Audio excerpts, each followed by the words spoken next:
Oke, Assalamualaikum warahmatullahi wabarakatuh. Salam sejahtera untuk kita semua. Kembali lagi di video saya di channel resmi saya, Kang Nur. Kali ini saya akan bahas apa itu penyakit Parkinson. Ya, penyakit Parkinson yaitu penyakit saraf ya, yang memburuk secara bertahap dan mempengaruhi bagian otak yang berfungsi untuk mengkoordinasikan gerakan tubuh. Nah, sehingga apa? Sehingga nanti orang yang menderita penyakit Parkinson ini itu akan menyebabkan si penderita akan kesulitan mengatur gerakan tubuh. Nah, biasanya penderita akan mengalami tangan yang bergetar, ya, yang bergetar yang tidak bisa dikontrol, gitu ya.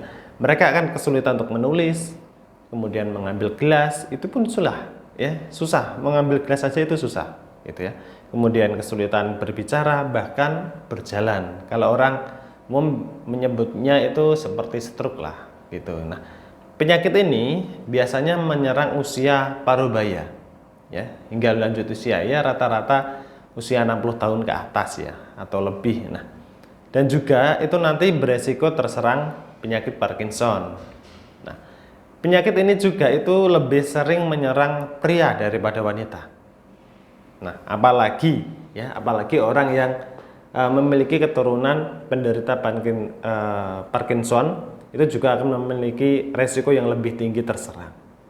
Nah, kemudian kita bahas apa saja gejala penyakit Parkinson yang harus kita waspadai, Kang. Ya, saat ini di Indonesia sudah ada kurang lebih itu 150.000 kasus per tahunnya.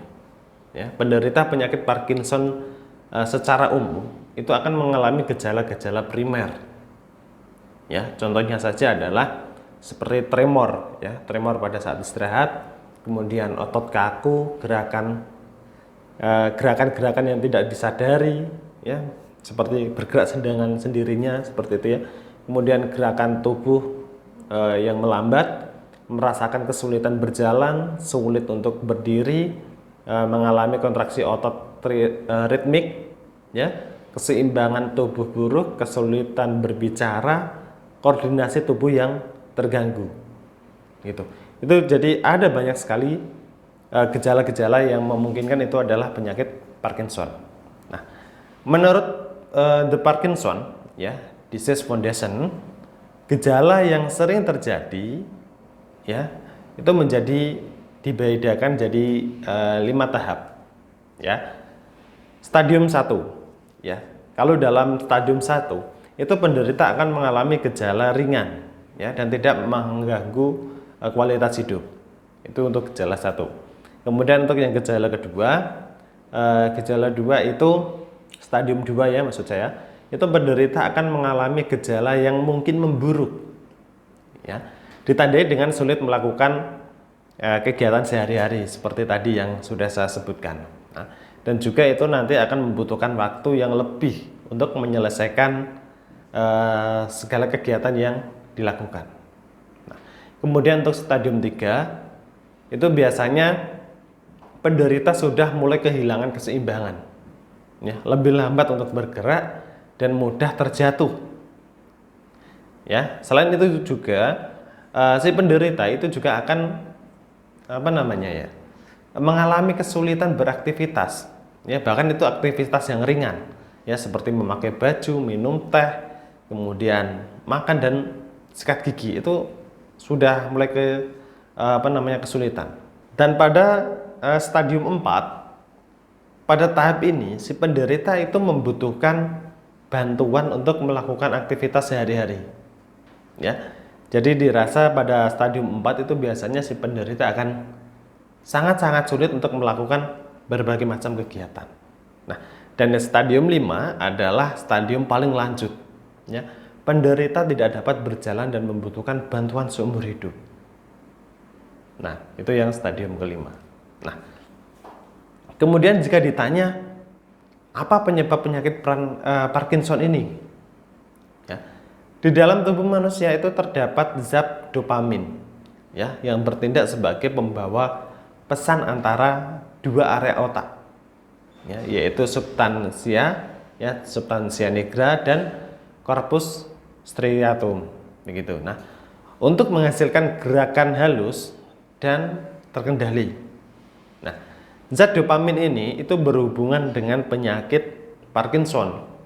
Ya, jika zat dopamin ini terlalu rendah, maka komunikasi antara substansia nigra dan corpus striatum ini menjadi tidak efektif, ya, yang mengakibatkan gerakan tubuh itu menjadi terganggu.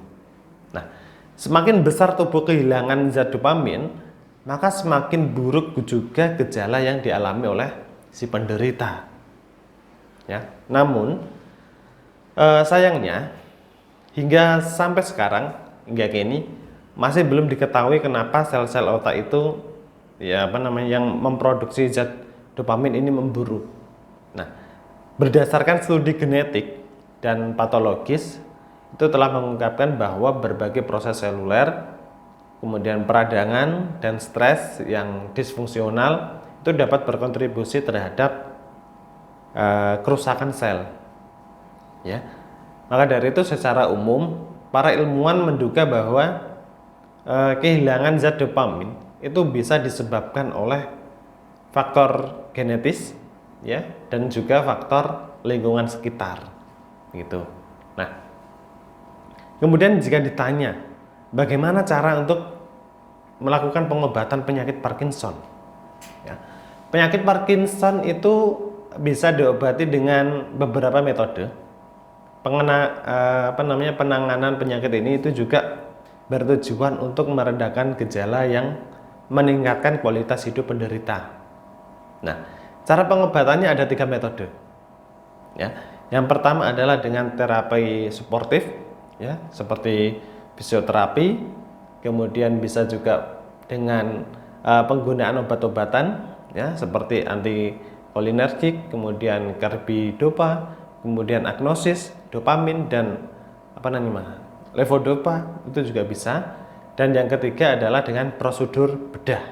Nah, cara prosedur bedah, cara ini itu dilakukan saat tubuh itu sama sekali tidak bisa merespon berbagai obat-obatan yang sudah diberikan. Artinya tubuhnya itu sudah kebal dengan obat. Jadi dikasih obat apapun tidak akan manjur. Ya, prosedur bedah sendiri itu ada 2 jenis. Ya, stimulasi otak dalam, ya, atau DBS, dengan menambahkan elektroda pada bagian tertentu di otak. Ya, operasi ini juga itu nanti akan bertujuan untuk mengurangi gejala Parkinson. Nah, jenis prosedur bedah yang kedua yaitu dengan terapi pompa. Ya, yaitu dengan menempatkan pompa di area sekitar usus kecil, ya, berisi kombinasi levodopa dan juga karbidopa. Kemudian nanti akan dilakukan dengan prosedur yang seharusnya dilakukan. Nah, itu tadi ulasan mengenai penyakit Parkinson yang bisa saya sampaikan kali ini. Terapkan pola hidup sehat agar kita terhindar dari penyakit, ya, dan semoga video ini bisa bermanfaat untuk Anda serta memberikan wawasan untuk Anda. Nah, terima kasih sudah menyimak. Salam sejahtera untuk kita semua. Wassalamualaikum warahmatullahi wabarakatuh.